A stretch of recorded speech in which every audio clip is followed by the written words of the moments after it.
Hello, it's Dr. Shell Watts of MBAadmit.com. It's a pleasure to be with you today. Today, we're going to do a very short video about mistakes to avoid in order to get a great executive assessment score. Before delving into the topic, just a little bit about our company. I've been providing admissions advising for over 30 years.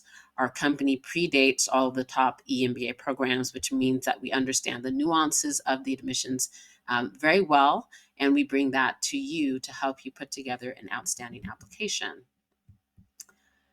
One of our distinctives is, as you will notice, our very low pricing relative to competitors. Many of our competitors charge $6,000 to $7,000 per application.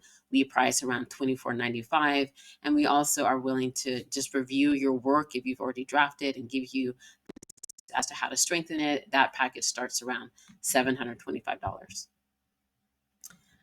We are more than happy to let you know what we think about the strength of your candidacy. So if you would like a free profile evaluation, just send us your LinkedIn profile or a recent resume to info@mbaadmit.com. You can also fill out a profile evaluation form on our homepage.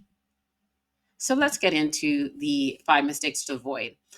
One of the first things that people do wrong when they're doing the executive assessment is they just go take a test without really understanding where they are in terms of skills. That is definitely not a good idea. You don't want to be taking it blindly. And so, one of the best things that you can do is go to the GMAC website. So, GMAC, they are the makers of both the GMAT and the executive assessment. And on their website, they sell for a very modest price practice materials, which include 4 practice exams. So if you purchase that, you will be able to work your way through some sample questions. And if you practice for a week or two, then you should take the first of the 4 practice exams and see how you do. It's going to give you a snapshot of where your skills are. If you find that your quant is weak, then you know that that's an area to focus on. But it's better to know where you are and not test blindly. Secondly, unfortunately, you cannot always assume that the practice exam is accurate. Historically, candidates have found that the practice exam comes in about 3 points higher than the real score. So I do always advise our candidates to don't go take the real test until they're comfortable that the score they might see might be 3 points less than what they saw on the practice exam that was supplied by GMAC in its materials. So therefore, if you get a 151 on the practice exam, you could very well go test and get a 148. So you want to just make sure that your practice exam score is in a range that you feel comfortable with so that you're not disappointed when you actually get the real test result.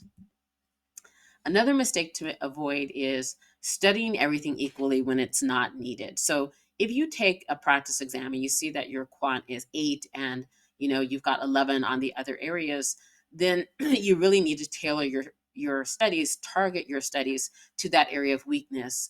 Now, quant is the most important for the top EMBA programs. For most schools, 10 shows solid skills. Wharton prefers 12 to 14. And so you need to look at each of the components of your score on the practice exams and tailor your studies so that you're strengthening any areas that are notably weak. Another mistake to avoid is choosing the wrong study path. So once you have an understanding of what your weaknesses are, what your strengths are, then choose a path that makes sense. For some people, they score reasonably well on the practice exam, so they know that they're in pretty good shape. They can move forward with just self-study, continue to use the practice materials that GMAC has supplied, maybe get a hold of some others. For others, they may need help across the board because they're weak in most of the categories, those 3 categories of the verbal, IR, and quant. And so maybe you enroll in a prep course. You can go to the GMAT Club, GMATclub.com, and you will see people giving their advice about which of those prep courses are good.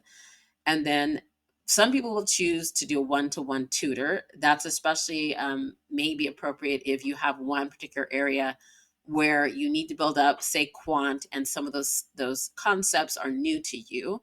So if you feel like you need the one-to-one help, you can reach out for that. However, it is the most expensive option. And so just be mindful of that. And then other people just find that if they take a math course like mbamath.com or UC Berkeley's online math for management, that that process of strengthening their quantitative skills through the course actually prepares them better for the executive assessment.